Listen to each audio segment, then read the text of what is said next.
On today's episode of Homeworthy, we're bringing you to a maximalist paradise with 7 of our favorite bold and colorful design moments. From vibrant ladies' lounges to layered living rooms, these tastemakers showcase how to mix patterns like a pro.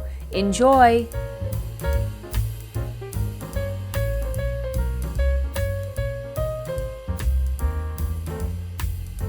You're watching Homeworthy, where we believe every home has a story. Like and subscribe for more. So this is what I like to call my ladies' lounge. And I didn't know how I was gonna use this space when we moved in, but over time, after dinner, my girlfriends and I have come in here for a glass of wine or a margarita and some really good conversation. So I've learned to enjoy it as a little after dinner place to spend some time with my friends and catch up, or just during the day, read a magazine. It's a little Palm Beach, granny, golden girls all mixed in together with my 2 favorite colors, pink and green, which go with everything.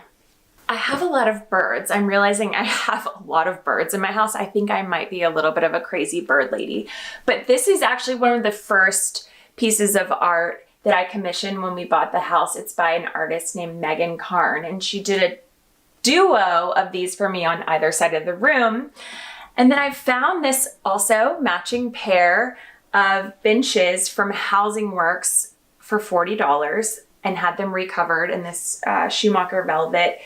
So when I shop at estate sales, thrift stores, resale shops, I'm always looking for amazing pieces with great bones, whether it be the woodwork or detailing on a dresser or the curve of a piece that feels unique to me. It's always that little touch of something that's unique that I love, but I don't necessarily see elsewhere, versus finding something that might be mass produced or something that everyone else has. So it's always that unique touch of a vintage piece that I've never seen before or feels really unique to me. So that's what makes me go for a piece. So these chairs were upholstered in a hideous brown fabric, and most people would have passed them up, which is probably why they were $40. But I loved the curve of the chair and how beautiful they were. And of course, they fit right here in this space, but also a pair. Buy a pair. If you find a pair of anything, always get the pair, because a pair is not easy to find. Now we're going into this little bedroom that I turned into my office. Because it's my space, I have felt that I could go absolutely crazy with my fabric and wallpaper. I don't think a normal person would put my blue Brimfield wallpaper with these curtains. This pattern is called Emmy, and I designed it and named it after my mum. And when I showed her the strike off, she said, "Oh, well, actually, that's the nicest fabric that you've designed." So, you know, she put that out there straight away. Anyway, this is where I work, and I do my email, but also it's my escape hatch. And I love to have a daybed in my office. So I can close this door and grab my little mohair rug, plug in my book, and no one is allowed to come beyond that door. I like to have a nice little nap in the afternoon, especially if I've had a busy week. And also when the house is full, it's an extra bed for overflow guests.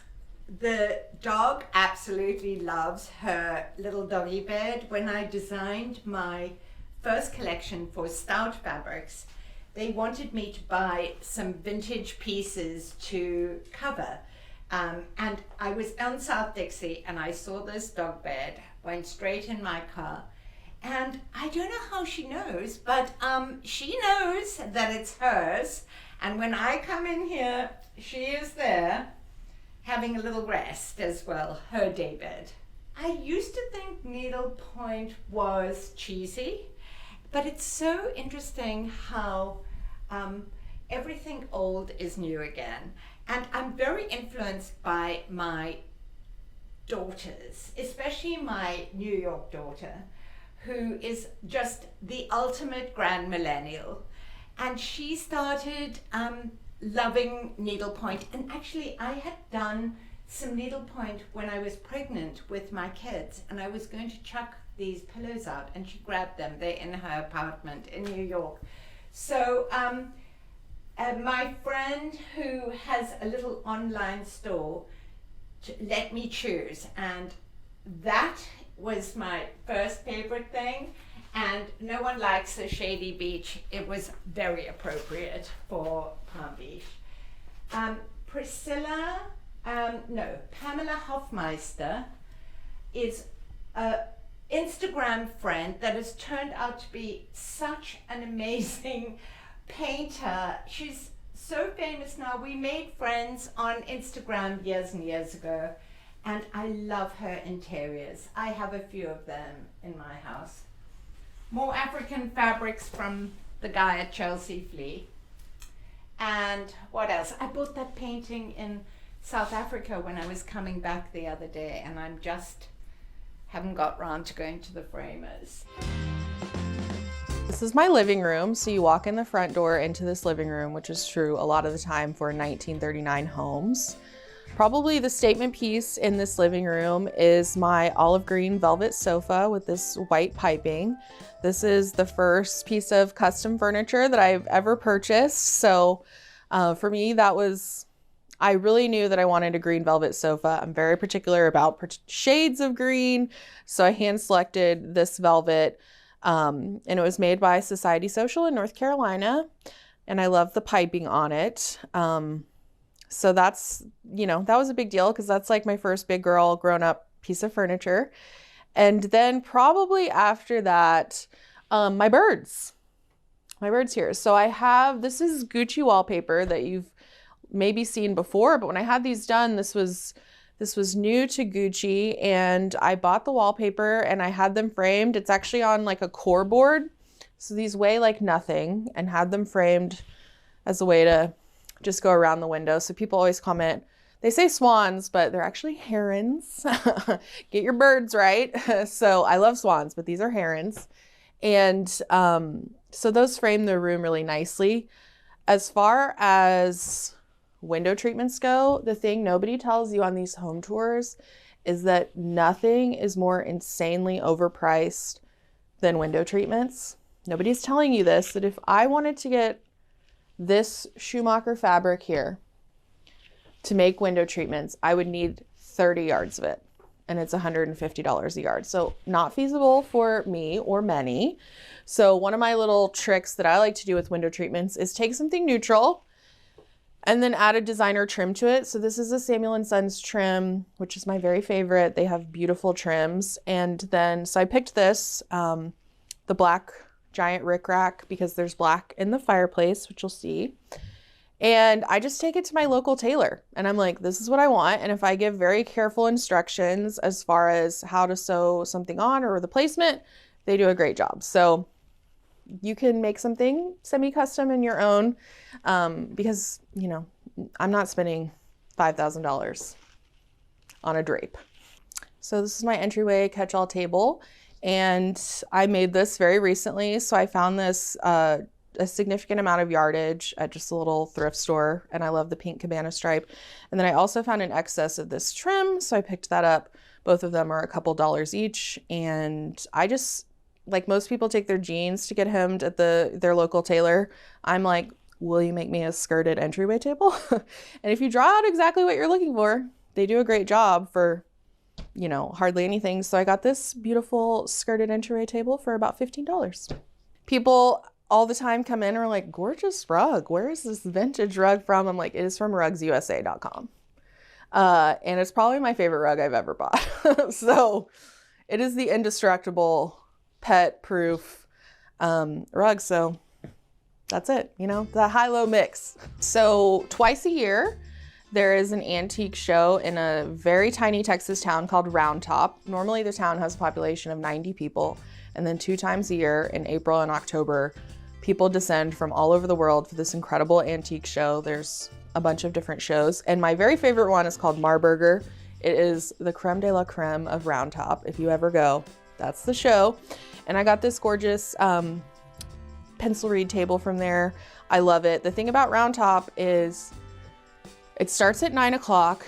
There's literally policemen on horses who blow a whistle, and when they blow a whistle, women start running.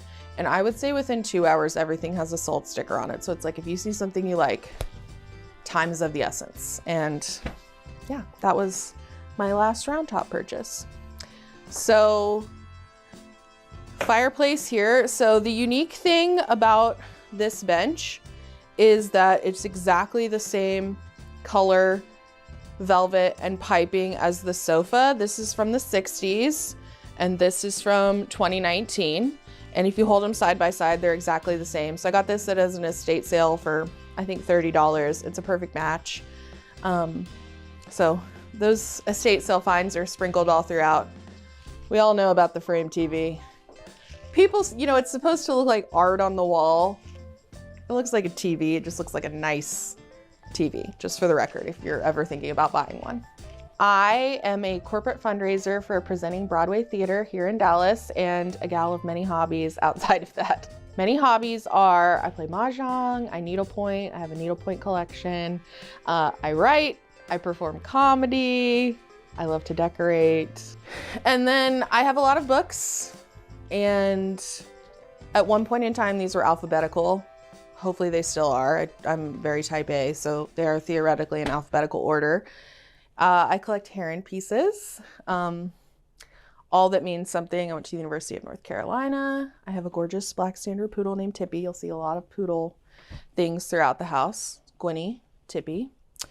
Those are their little paw prints right there. So anyway, the bookcases, I think, are the only IKEA thing in this house. And then I just painted them the color of the walls, which is my all-time favorite color. It's Farrow and Ball setting plaster. It looks like the color of a crumbly Italian villa, and it really changes through the day. So, you know, the light moves through my house at all different points, and it can look pink in certain lights, but it also is a very beautiful neutral. So if you can get away with a semi-pink color in your house, setting plaster is chef's kiss. So good. Okay, so the chairs are also from Society Social. And just like I talked about the fabric before, I ended up doing 2 different fabrics. So the Schumacher on the outside, so that I didn't have to buy as much yardage, and then a performance fabric on the front because I have pets, and that worked better for my lifestyle. So that's a good way to save some money too, as far as yardage and how the repeat goes. In a small space, swivel chairs are obviously great so that they can face the TV, or if you're just having conversation, you know, face the person you're talking to. Hi, I'm Kelsey Brown. Welcome to my Brooklyn townhouse. Come on in.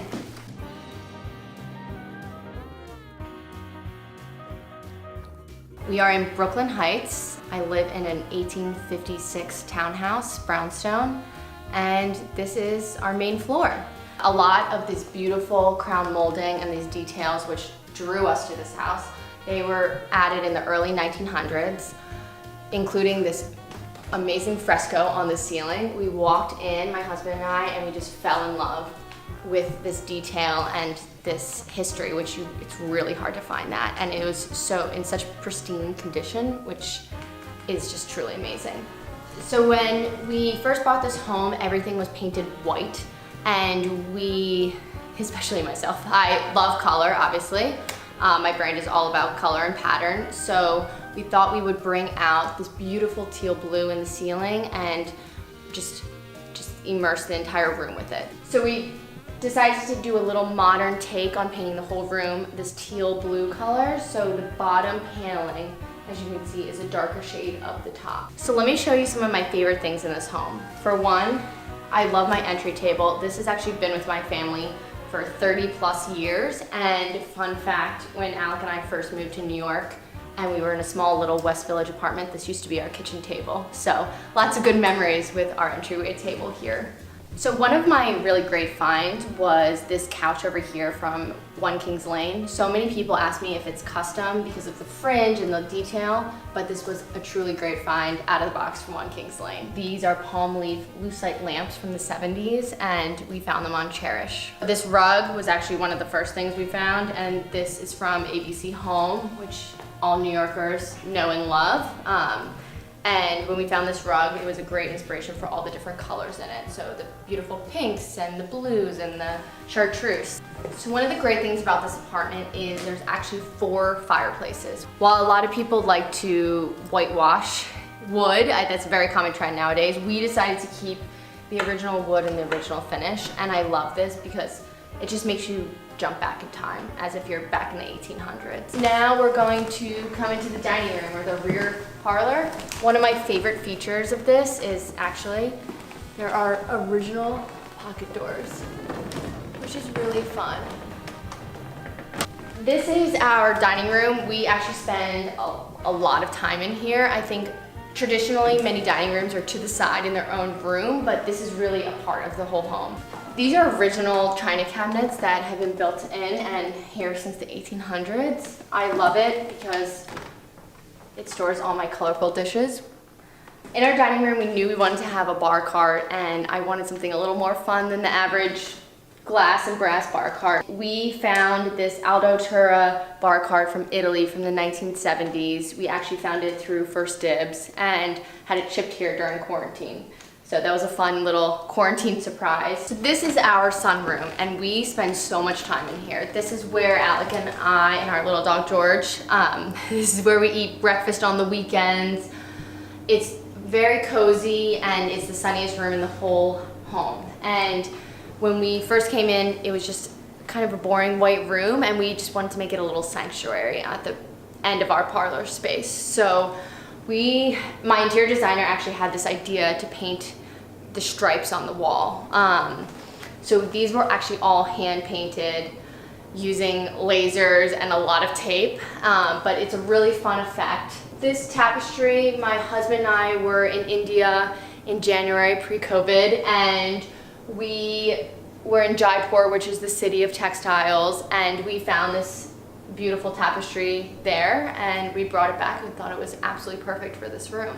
This was a great find that my interior designer Nick helped with, and it's one of these beautiful peacock chairs from the 1970s, vintage, and we found it through Cherish from this antique store down south and mailed it in, but it's like a little throne, which I love.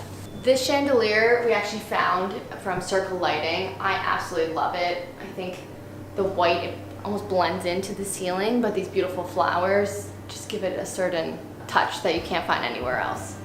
I absolutely love animal print, and I think animal print is sort of a neutral, if you will.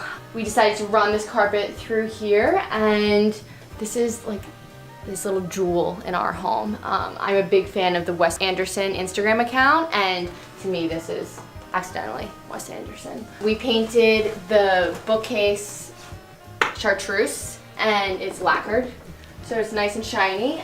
This is our Pepper Frida print in pink. It is our best-selling print, and it's sort of a modern take on a chinoiserie print, which is so fun. This is our master bedroom, and I love how cheerful and bright this is. A classic light blue and red color palette. I love this headboard. We had this made, and it's a nice whimsical red velvet, and I like how it brings out the red piping in our Eden pillows. And this rug I actually found in a Brooklyn rug store in Williamsburg, and I love the classic colors and how it juxtaposes with this nice bedding. And my real favorite part of this whole bedroom is the sitting area, which is so fun. This wallpaper is Pepper Home, and we had matching lampshades made out of our fabric, which I love. This is our Jasper fabric. And this dresser is one of my favorite things in this home. It's from a company called the CEH. It's made in America, and what they did is they found an antique dresser, and then we customized the paint color for this lacquer to match. We gotta get this little guy on a walk. Bye, thank you so much for coming to our home. So just across the living room is my kitchen. And as I mentioned before, this was not always a kitchen. It used to be the living room from the previous owners. And it is the room with the best light, so it had to be the kitchen.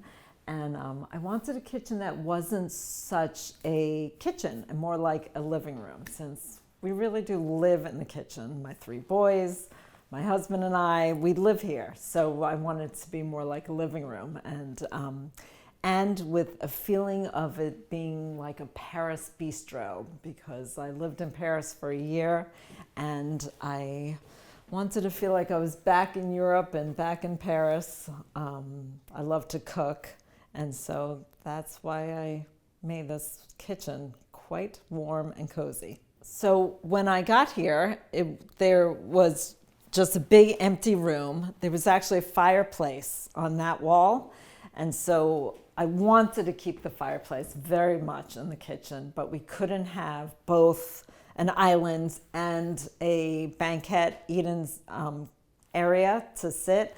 And I really wanted to have that banquet and eating area. So I had to sacrifice the fireplace. But to make me feel better, I put up this amazing wallpaper. And I saw this wallpaper in one little picture in a magazine, and I knew this was going to be the inspiration for my kitchen. I love this wallpaper. It took my breath away. It made my heart go pitter-patter.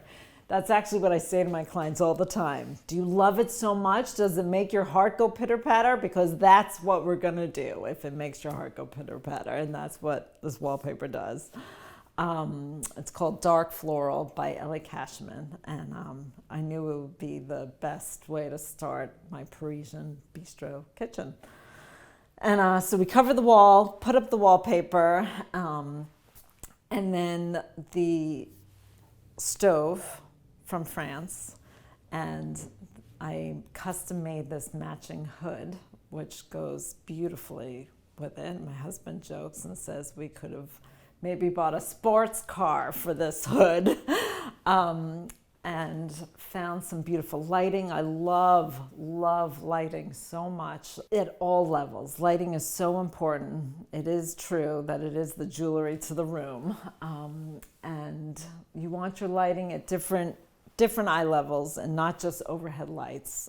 If it was up to me, I wouldn't have any overhead recessed lights and only beautiful decorative lighting, like the sconces and a pendant over the table, sconces over the stove, the countertop over there, and then this beautiful pendant, decorative pendant light, which is just the wow of the room. We use all the different lighting at all different times of day. We turn off the overheads and have just mood lighting for dinner, and then it becomes a completely different room. And then in the morning, we don't even need any lights because the sun is flowing in. So this is the eat and dining area, which we also live at. My son sometimes falls asleep after sports practice, waiting for dinner on the banquet seat. I love banquets. I think there's nothing better. We can fill so many kids here for birthday parties and have family dinners. They're just fantastic. Just sit and have coffee here. I have, meet people here all the time. So I really wanted to do it up and make it really fabulous with this super wool fabric that it's really easy to keep clean. But just a soap and sponge, you can wash off wool easily. And these pillows I recently had made really make the space layered and beautiful. But again, like I said, all the palette is one palette, so you can mix all these patterns because it is all one palette and it comes all together with the eggplant and the blush and the green and wood and the walnut of the wood. So the table's actually new. It was made in California. I found it again, a little picture somewhere in a magazine, and I found the guy and went to go visit him in LA where he makes his tables. And it was so much fun to pick out the piece of walnut that goes on top. And here again, I love mixing the very new with some vintage candlesticks like this mid-century find I found. I also put in some classic mid-century chairs here and covered it in this eggplant wool as well. This is a knoll fabric, and pulled together more of the color palette with these beautiful window treatments in this linen with some birds on it that really feels like I brought the outdoors in here, and takes away all the colds that a kitchen can sometimes be. So one more thing to note, I really love using unlacquered brass for my handles and my faucet. Even the sink I had custom made in unlacquered brass. The patina that over time happens with unlacquered brass is really beautiful, and it's actually very easy to maintain if you ever want it to shine up. A little brasso, and it looks gorgeous, but it really is so nice to have that natural metal finish that just will change over time. In my kitchen, it was really more about it being a living room than an actual kitchen. And yes, I did have to have some cabinets. So for here, I didn't want to block any bit of this window. So I put this pot drawer down here, which I can keep for my Le Creuset pots.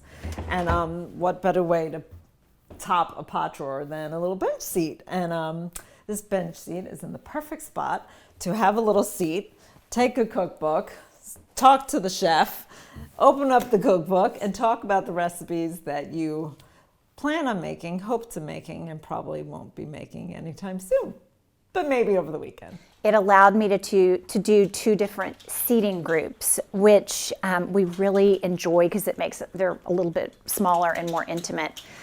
I wanted this space to be a room that my husband and I would enjoy, just the two of us, but then we could also entertain and our whole family could sit in here. So the layout of it worked really well, and a lot of that had to do with the shape of the room. This little area right here is where my husband and I spend a lot of our time. We love this little cozy area to just sit in the evenings. And when we have family, we're huge game players. So I have this game table and chairs, and we spend a lot of time here when our boys are in town. We play games, and we also end up eating dinner in here a lot. This is a fixture that I found in Palm Beach right at the start of our home remodel. And I walked into this antique store, and they had it hanging there, and I thought, I have to have it. I hope I can make it work. And it ended up being the perfect piece for in here. So one of my favorite things that I was able to design for the house was this mantle. It is a plaster mantle, and one of the beautiful things about plaster is the material is non-combustible, so you don't have to worry about having a large surround. And it also allows you to do very intricate designs like these little flowers with the trellis work. So I love the way that it turned out. I wanted to use a lot of different textures, patterns, and colors in this room, but also make it look cohesive. I selected this plaid wallpaper that was just this really pretty foundation for art, as well as a foundation for the fabrics that we have in the room. There's a mixture, and one of the most important things that I feel like you need to take into consideration when selecting fabrics, when they are patterns, is considering the scale and making sure that the scales are all compatible. And then I always love to have some chenilles and some velvets in the room that really make it cozy. This is a French goatskin coffee table. It is from Paris, and one of the really interesting things about these tables, they open up, and this one is mirrored on the inside, so you can put bottles of wine if you're entertaining, or you can just store things in it. This piece is one I purchased for our last home. We had an extremely large dining room, and I needed a piece that could fill up one of the walls and accommodate a lot of our china, which I love to collect as well. I really wanted to make sure that I could use this piece. It was one of the more important ones that we were moving from the other home. And this wall I was so excited that this particular space between the stairs, it fit perfectly. And now into the living room. So this is by far my favorite room in the house. The evolution of this room, it really took space in the sense of I wanted it to be yellow and kind of translate through the yellow from our front hall and from our entryway into this room. But once I saw this Bali High quadrille wallpaper, I was obsessed. Danielle Rollins has used a similar wallpaper. Hers was Pierre Frey, it was blue, and I tried every single sample and I fell absolutely in love. And I love the linear pattern to it because, again, I had quite a bit of art to hang throughout the room, some sconces, and so it's very nice when you have a linear pattern to hang upon it. So this rug was Patterson, Flynn and Martin. Again, this was a repurpose from our old home. And one of the cool things I'd like to point out is that this mantle was not original to the home, nor were any of the moldings throughout. So this mantle was actually an antique from a salvage yard down in Hudson, and it was brought up. So the actual year that this mantle was created, I do not know. I got very little information from the seller other than a very good price, so I wasn't going to fight with that. However, we had it transported up here and installed into the home. And I really think that it adds this architectural element that seems like it's much more original to the home. And it's ornate, but without being too Baroque. So the other pieces that I'd really just like to point out are my Mario Buata mini chair. So anyone who knows the Prince of Chintz, and rest in peace, I actually had his book when I was growing up, and I wanted to be an interior designer my entire life. So I used to have a bio file that I would rip pages out of, and most all of them were Mario's work. And he always loved to put in mini chairs. So I found this actual child chair, and I had it upholstered in this cashmere fabric that I also had this table skirt made out of, with a little Samuel and Sons gimp around the outside. And I am very petite, so I actually do at times like take a nice seat in the chair. I do have some relatives who are 6'4", but all of us females are about 5 feet. So this definitely is a talking point, and we absolutely love it, as is Charles, which this was found by my mother. And we had no idea what to do with him, but now he's become a staple, and he has a bow for every holiday. Some of my favorite pieces are done by Susan English. I worked with Catherine Markle of Markle Fine Arts, and both this piece and the piece on the opposite side behind the baby grand piano are both done by Susan English, and she's a living artist today. And somehow it just worked out that the colors tied absolutely everything together. The other little elements, again, in this house is this, again, very Baroque, very intricate coffee table, which was my great-great-grandmother's, and it was a black lacquer. And I had it faux painted in this faux verdigris. And actually, it was her idea, but I don't wear Louboutins. I don't find them very comfortable, but to not paint the back of the legs. So it's kind of these unexpected elements throughout that we, tried to incorporate. And I always want to make sure that there's a couple things that are a little unexpected. These chairs are also my favorite. A little destroyed by George, our cat, not Charles. But the Scalamandre velvet laser cut faux bois. I did just a very nice Ronaldo crushed velvet. And again, a lot of these elements were inherited, such as, this mirror was my grandmother's, and also a lot of tulle. So if you see over here, I have a really nice collection of tulle, and this is something that my mother and I did together. And these are all antiques, but there are some new toll artists out there to explore. Toll is sculpture that's done out of metal. So usually it's very delicate. It usually has several different pieces to it that are then melded together, painted. More often than not, toll is done in a sculptural sense with flowers. So one home goods find in here that actually a lot of people I don't think would expect is this. And I have to say, we have this kind of, our whole family, the snow globe collection got a little out of hand when we were younger. We would give my mom a lot of snow globes that, you know, were from Disney or something. And I would love to know where those are. I now have taken it upon myself to just go completely crazy with my flowers. So every floral arrangement done in the home has been done by myself. These, I must admit, to everyone watching Homeworthy today, were done by me this morning in my kitchen, in my sweatpants at 4 o'clock in the morning, because that's when my creative juices really get flowing.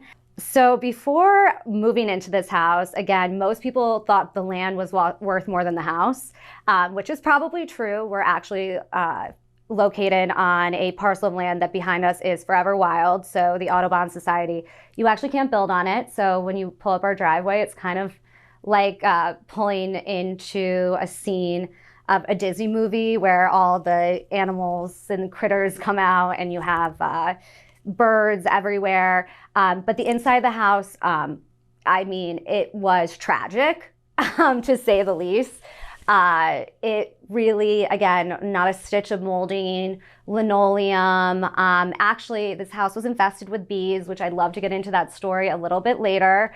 But there was a push by one family member to call this the honeybee house. But I let them know affectionately that we are not Mount Vernon, and we can't give our house a name.